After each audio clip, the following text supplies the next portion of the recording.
Hello to my beautiful collectives out there. Welcome to my channel, Astro Cheryl, and this is your monthly forecast for July 2026. We have made it to half the year just about now, and things are starting to heat up and accelerate as well. So before we get into the personal forecasts, I just want to share with you the upcoming events that are happening for us this month. We have a new moon in the sign of Cancer, and this is happening on July the 14th at 21 degrees. Okay? And we also have Mercury in the sign of Cancer, retrograde, but it will be turning direct on the 23rd, and it'll be in its shadow for another week before it is fully direct. Okay, so we have the lunar nodes that are now in Pisces, on the Pisces Virgo axis, shifting to the Aquarius Leo axis. Okay, and this is a big deal. There's a lot happening with Pluto and Aquarius now, and not only with the North nodes, but during this month, Pluto will conjunct the full moon, and that's in Aquarius, happening on the 29th. Okay, so this is like fated karmic energy that is going to be changing us in some way, with it being in Aquarius and Leo. It's about being or offering more to things that are bigger than who you are, as opposed to Leo is about self, okay, and doing all the things for me kind of energy. But this is some impactful energy that is going to change humanity. There is a transformation that is taking place. And for each of you, this will be happening in a place in your chart where Aquarius sits. Okay? And wherever Aquarius sits, Leo is in opposition 180 degrees from that. So it's going to be affecting Aquarius and Leo. But this is going to be some good change for all of the fixed signs: Aquarius, Leo, Taurus, and Scorpio. And this is going to be for the next 18 months that the shine is going to be on these fixed signs. Okay, so be ready so you don't have to get ready. All right, so now we have I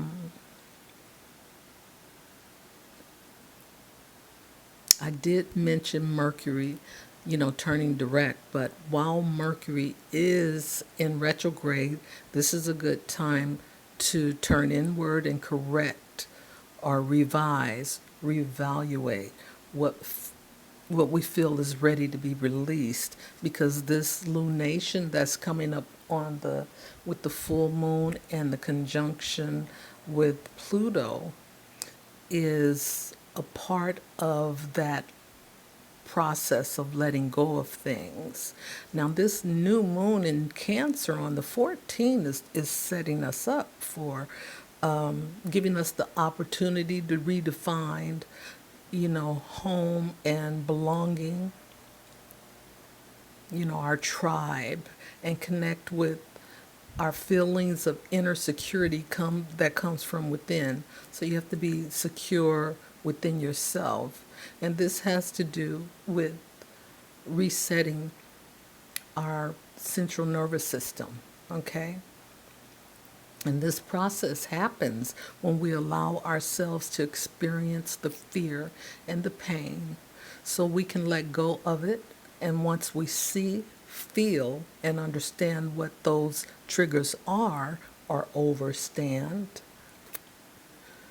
that's when we can take our power back from those old patterns that we've been bound to, let go of old contracts, vows, oaths, bonds that no longer serve us.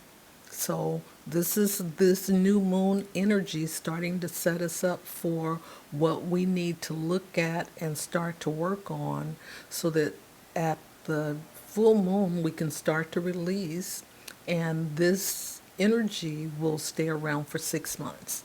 But all of this is a process to get us to the next, stage in our own personal evolution, but not only that, the evolution of the collective societies. Okay? So, now that I've given you the overview, let's get into the forecast. So I will see you on the other side. Hello to my beautiful Sagittarius risings out there. Welcome to my channel, Astro Cheryl, and this is your monthly forecast for July 2026. Now, I did a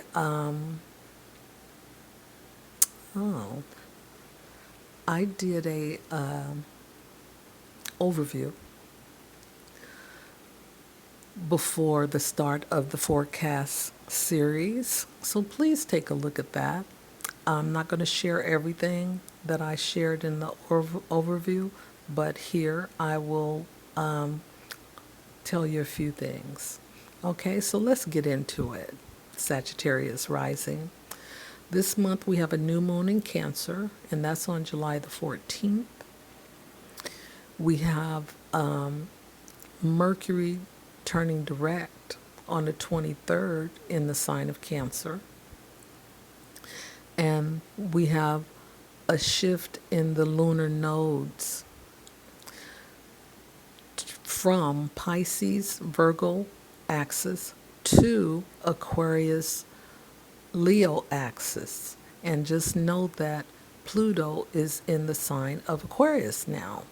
All right, so there's some big changes where Pluto will activate transformating energy. Okay, so we have the full moon in the sign of Aquarius, and that's happening on the 29th. Okay, so Pluto will conjunct the north nodes on the 29th. So let's get into the third. Jupiter is in the sign of Leo, squaring Chiron in Pisces on the 3rd of July, and this is happening in your 9th house and 6th house. Okay, so just know squares are, considered as a hard aspect, and these hard aspects are meant to bring about growth and healing and evolution, evolving into someone better. So here we have Chiron, the wounded healer. He is going to spotlight a hidden area in your chart or in this particular transit that you may not be aware of. So putting a spotlight on it will help you in your growth process. Okay? So we have the 9th house, which is where Leo is, and this is your house of your belief system, religion, spirituality,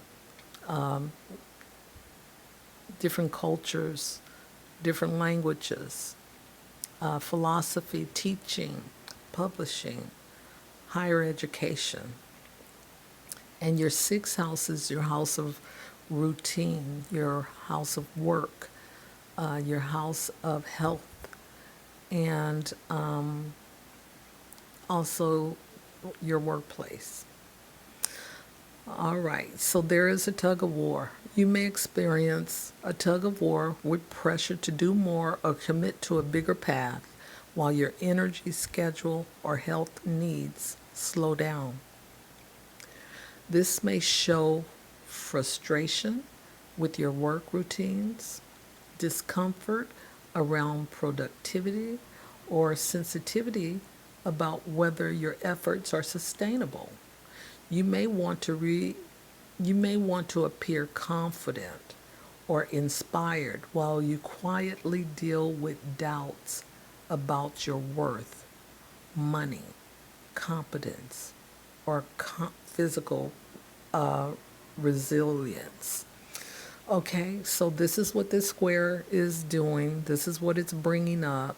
And this is all about you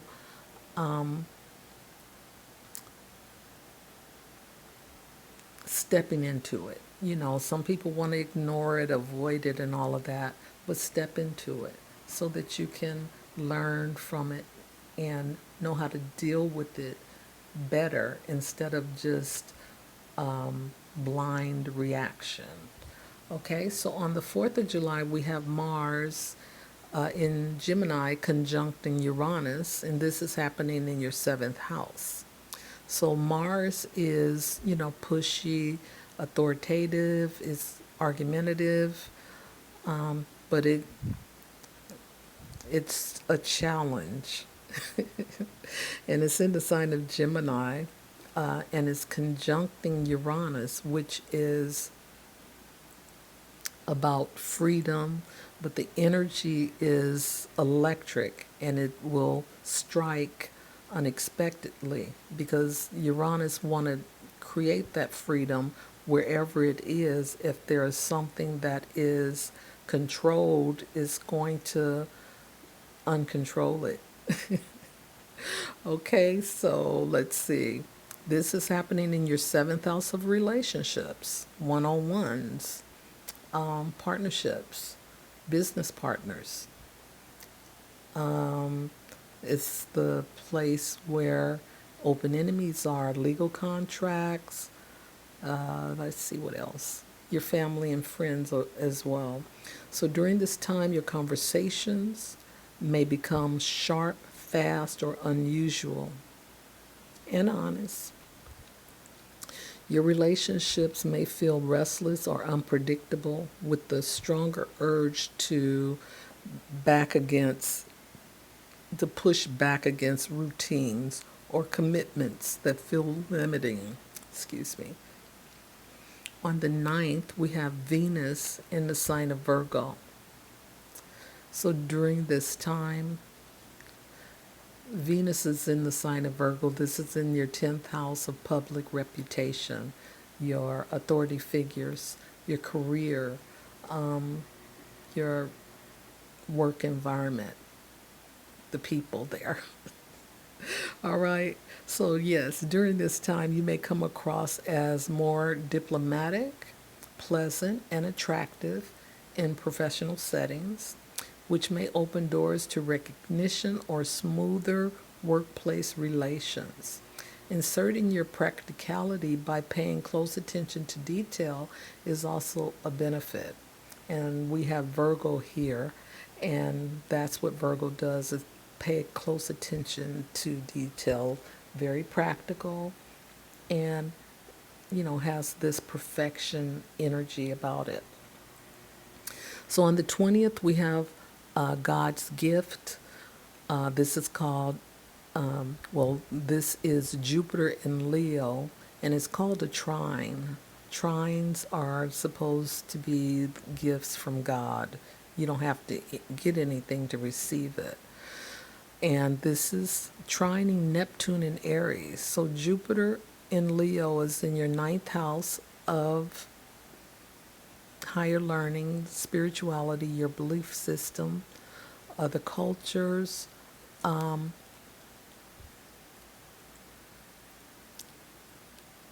other languages, philosophy, teaching, publishing. All of that is ninth house energy and is trining Neptune in the fifth house of romance, of creativity, hobbies,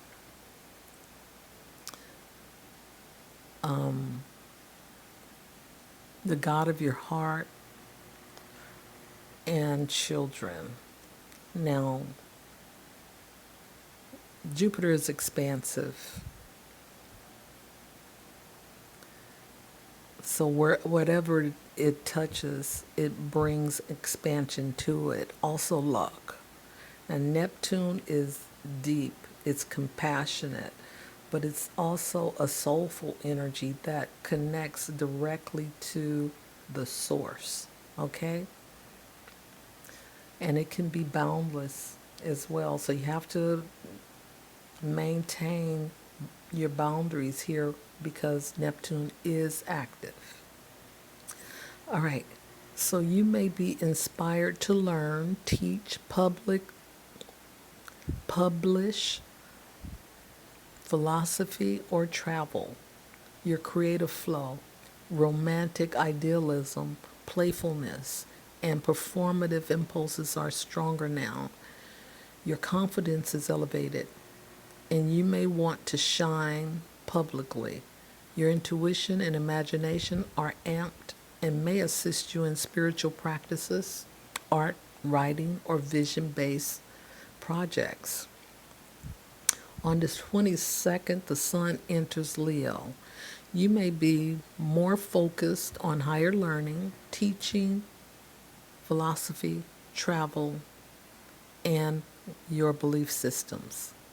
Now, the Sun entering Leo is going to be in the ninth house because we just spoke about Jupiter in Leo in the ninth house.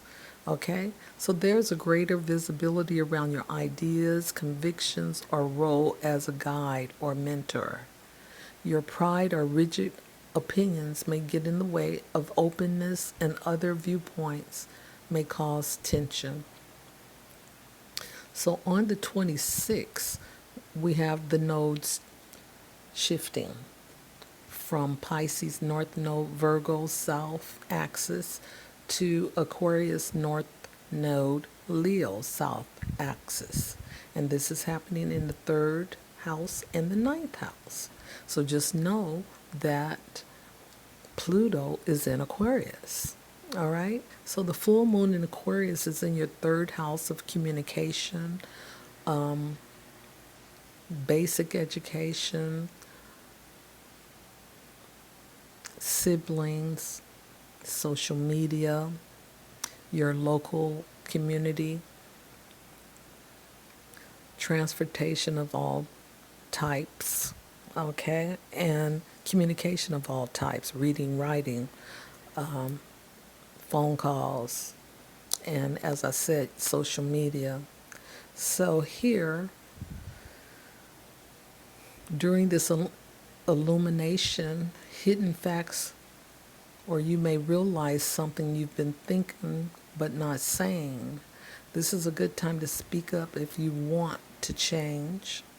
You may hear surprising news, reconciliations, or revelations that change how you relate to your siblings, friends, neighbors, or regular contacts. You may talk about emotional topics more rationally or take a humanitarian angle in debates. And this humanitarian energy has to do with Aquarius. Okay, and this Pluto conjuncting the North Node in the third house as well. So this is where the transformation is happening for you, Sagittarius rising. You may receive some insight, emotional awakening, and a sense of moving towards something significant for your development. These are fated messages, decisions, announcements, or realizations that's going to be coming forth. Okay? So, Sagittarius rising, this is your forecast for July 2025. No, for July 2026. And until next time, bye for now. July 2026.